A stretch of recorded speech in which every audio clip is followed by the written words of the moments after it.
আমার 14 বছরের ভাই কেন বুঝলো না আল্লাহর ঘর মসজিদ সবচাইতে গুরুত্বপূর্ণ, এটা কেন বুঝলো না? এখানে চুপ থাকতে হয়, এটা কেন বুঝলো না?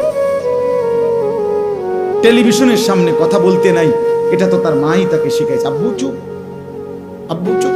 এখন গুরুত্বপূর্ণ নাটক চলছে, তোমার আঙ্কেল এবং আন্টি নাচতেছে, দেখো একজন আরেকজনকে জড়াইয়া ধরতেছে, তুমি শিখো আব্বু, আব্বু শিখো।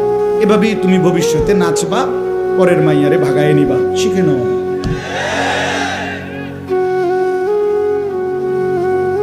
এই তো না, আল্লাহ নবী সাল্লাল্লাহু আলাইহি ওয়াসাল্লাম ইরশাদ করেছেন, মা মিন মাউলুদিন ইল্লা ইউলাদু আলা ফিতরাতিন।